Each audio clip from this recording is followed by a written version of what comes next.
በጅዳ መንጠቃ ሐፊፍ ላይ ተገሎ የተጣለ ሀበሻ አለ። በመኪና ነው የገጩት።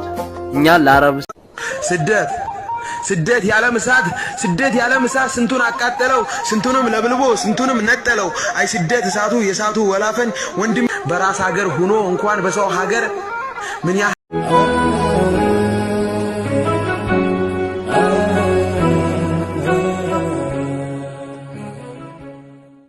السلام عليكم ورحمة الله وبركاته. ሰላም ቤተሰቦች እንዴት ናችሁ? ሁላችሁንም ሰላም ብያለሁ። ቤተሰብ ይሄን ቪዲዮ ሼር ላይክ ማድረጋችሁን አትርሱ። መዳመጥና መሰማት ያለበት ዛሬ በሳውዲ አረቢያ አካባቢ አንድ ወንድማችን ገጠር የሚሰራ ወንድማችን በመኪና አደጋ ህይወቱ እንዳለፈ እንግዲህ ከገዛ ጓደኞቹ ሰምተናል። በጣም ያሳዝናል። ሳውዲ አረቢያ የምትሰሩ እህት ወንድሞቼ እባካችሁ ራሳችሁን ጠብቁ። በአሁኑ ሰዓት ኃይለኛ ተፍትሻለ። እንደዚሁም ደግሞ ላለመያዝ ስትፈልጉ ስትሮጡ ስታመልጡ እናንተን ለመያዝ እነሱም ሲሮጡ ባላቸው በመሳሪያም ሆነ በመኪናቸው በመጠቀም የሰውን ህይወት አደጋ ለማድረስ ወይም ደግሞ ሰዎችን ለማጥፋት እየተደረገ ነውና አባካችሁ በተሻላችሁ አቅም ወደ ሳውዲ አረቢያ የምትሰሩ እህት ወንድሞቼ ራሳችሁን ጠብቁ። እንግዲህ እንደምታዩት አረብ ሀገር ለመግባት በጣም ይደከማል። በጣም በባህር መከራ ስቃያታቸውን በልተው ነው ወደ ሳውዲ አረቢያ የሚገቡትና በዛም ደግሞ አንዳንድ አለማሰብ ወይንም ደግሞ አለማገናዘብ እንግዲህ ካሁን በፊት የተለመደ ነው፣ አዲስ አይደለም። በተለያዩ አረብ ሀገራቶች አረቦችን በመግደል አረቦች ጋራ የሆነ ችግር በመፈጠሩ ከዛ ደግሞ የሚሰራው ርዝቁን የሚፈልገው ሰው ነው የሚቸገረውና እንደምታዩት በዚህ ሳምንት አንድ ወጣት አረቡን በመግደል ዛሬ ደግሞ እንግዲህ አረቦቹ ቁጣቸውን ቀስቅሰው ተፍትሻለ። ከዛ የተረፈ ደግሞ በየቤቱ የሚሰሩ እህቶቻችን ሀበሻ እንደዚህ ናችሁ እንደዚህ እየተባሉ ስማቸው እየጠፋ እየተሰቀቁ ነው የሚሰሩት። ስራ ፈተው በኢጃዛ ቤት ተቀምጠው ተያዝኩ እያሉ ነው። በመቀጠልም ገጠር የሚሰሩ ወንድሞቻችን በረሃ ላይ የሚቃጠሉ ወንድሞቻችን ዛሬ ስራቸውን በሚሰሩበት ሰዓት እንቅልፍ ሳይተኙ ውሏቸውን በስራ አዳራቸውን እንደገና በሩጫ ተራራ በመሮጥ ይገኛሉ። ለዛም ታዲያ ላለመያዝ ስትጥሩ ደግሞ ህይወት መጥፋት አለና ባካችሁ ጥንቃቄ ያደረጋችሁ ብትገቡ ያኔ አገር ነው የምትገቡት። ከዛ የተረፈ ምንም አይነት ነገር የለውምና መጀመሪያ ራሳችሁ ላይ ችግር ከመድረሱ ጥቃት ከሚደርስባችሁ በፊት እናንተ ከመጎዳታችሁ በፊት ጥንቃቄ ልታረጉ ይገባል። ምክንያቱም እንደምታዩት ወንድማችን ያለው ምንድነው ቤተሰቦቹ እንኳን አንዳቅ እንዲሰሙ ተራራ ማለት ልም ያለ በረሃ ላይ ነው የተገደለው። ስለዚህ ባካችሁ ሳውዲ አረቢያ የምትሰሩ በማንኛውም አረብ ሀገር ላይ የምትሰሩ ርዝቅን ፍለጋ ወጣን ያላሰብ ነገር ሲገጥመን ደግሞ ላለመያዝ ስንጥር ህይወትን ማጥፋት እስከማጣት ድረስ ይደረሳል። ሰው ለመኖር ነው አይደለ ላለመያዝ የሚጥረው። ስለዚህ ብትያዙም ሀገራችሁ ነው የምትገቡት። በመጀመሪያ አላህ ይጠብቃችሁ። ያኔ እስር ቤት በጣም ከባድ ነው። አረብ ሀገር ላይ መታሰር በጣም ከባድ ነው። ግን ሆኖም ደግሞ ህይወታችሁን አጣችሁ ከመኖር መተንፈስ ይሻላልና ያኔ የለመያችሁ ስደት ነው። መልሳችሁ መስደድ ትችላላችሁ።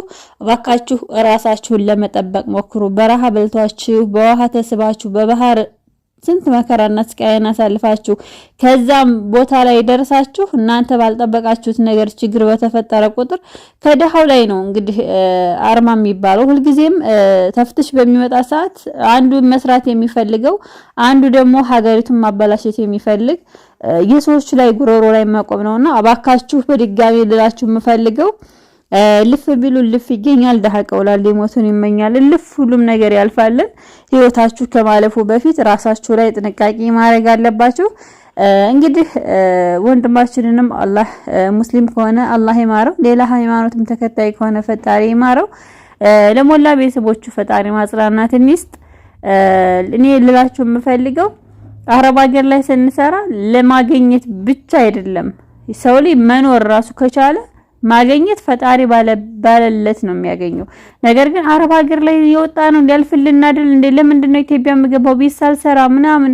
ዋካችሁ ቤት የተሰራውን ቤት ሳይኖሩበት ዘግተውት ብዙዎች ይሄዱ አሉ።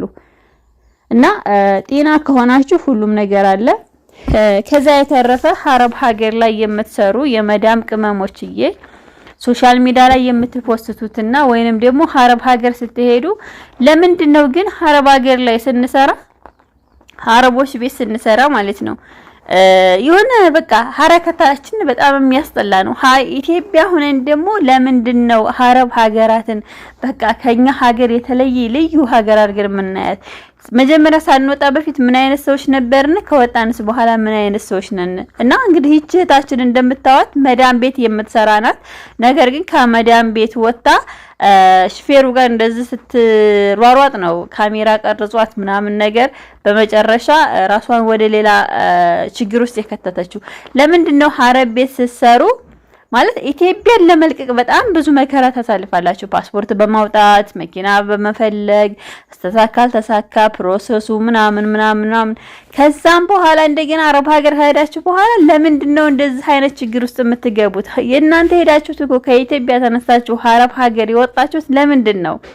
መጀመሪያ የወጣችሁት ችግራችሁን ለመቅረፍ ነው እንጂ ይሄን ነገር እኮ አታችሁት አይደለም። ለምንድነው ማለት ለመፈመስ ብላችሁ ሲጀመር ቲክቶክም ሆነ ማንኛውም ሶሻል ሚዲያ ላይ ለመፈመስ ስትፈልጉ ቢያንስ አንድ ባልና ሚስት ተኝተው እንኳን የሰሩትን ስራ ሶሻል ሚዲያ ላይ ወጥተው አንተ እንደብለኝ አንተ እንደሃርገኝ እኔ እንደሃርጌ በቃ እስበሱ መዘካዘክ አለ። ከዛም ደግሞ በአሁኑ ሰዓት አረብ ሀገር ላይ ካሜራ የሌለበት ቤት የለም። ሁሉም ቤት ካሜራ አለ። ለምንድነው እናንተ እዛ ሀገር ለስራ ሄዳችሁ ለስራ ከወጣችሁ በኋላ ስራችሁን ትታችሁ ሌላ ስራ ላይ የምትገኙት? እውነት ለመናገር እንደምታውቁት ዛሬ አረቦች እኛ ሀበሻዎች ሶሻል ሚዲያ ላይ ቁጭ ብለን ስንለፈልፍ አይደለም እንውለው። አረቦች በየቤታቸው ካሜራ አለ። ዛሬ አንቺ አትሳሳች እንጂ ቀጥ አድርገው ሶሻል ሚዲያ ላይ ፎቶሽ ነው የሚፖስቱልሽ፣ ፖስት ተደረጊያለሽ። እና የምንሰራው ስራ ለምንድነው ማለት የመጣንበትን የሚያስረሳን? አረብ ሀገር ለመሄድ በጣም ደክመናል፣ ለፍተናል። ያልመጣላቸው ብዙዎች አሉ። አሁን እንኳን ራሱ አረብ ሀገር ለመሄድ እየፈለጉ ቆየብኝ አልመጣልኝ አለ። በእውነት የሚከፈለው ክፍያ እንኳን በጣም ውድ ነው። እኛ በሄርንበት ሰዓት በ6000 በ7000 ሊሆን ይችላል። ዛሬ ደግሞ እስከ 60 እስከ 70 ሺህ ብር የሚከፈልበት ይሄን 60 ሺህ ብር 70 ሺህ ብር ሳይኖራችሁ ተበድራችሁ መከራችሁን አይታችሁ እመልሰዋለሁ አልመልሰውም ብላችሁ የወጣችሁ ሰዎች አላችሁ። ታዲያ ለምንድነው እናንተ ለምንድነው ከወጣችሁ በኋላ ራሳችሁን የምትረሱት? እኔ በጣም ይገርመኛል። አረብ ሀገር ላይ ስትገቡ ስትወጡ የሆነ ነገር ስትሰሩ በቃ ለማግኘት ብላችሁ ነው የምትሄዱት። ማንም ሰው አረብ ሀገር ላይ ደስታለሁ ብሎ አይደለም፣ ለማግኘት ብቻ ነው። ታዲያ ማግኘትን ያሰበ ሰው ደግሞ እንዴት ሆኖ ነው መስራት ያለበት? ማለት እንዴት አይነት ጸባይ ቢኖረን እንዴት አይነት አህላቅ ቢኖረን ነው ከአረቦች ቤትኛ ሰርተን ደሞዛችንን ተቀብለን ገንዘባችንን ሴፍ አድርገን ራሳችንን ቀይረን ማለት እዛ ቦታ ላይ ስንቀመጥ ብዙ ነገሮችን እናጣል። ሰዓትን፣ ጊዜን፣ ማንነትን፣ መልክን፣ ውበትን፣ ሁሉን ጉልበትን፣ ሁሉን ነገር ሽጠን ነው የምንመጣው ወደ ኢትዮጵያ ስንመለስ ማለት ነው። ታዲያ ለዚህ ዋጋ ለሚያስከፍለን ነገር ምን አይነት ሰዎች ስንሆን ነው ማለት እኛ ምን አይነት ሰዎች መሆንስ ነው ያለብን? እናንተ አሁን እዚህ ጋር የምታዋት ልጅ ምንድነው መሰራው?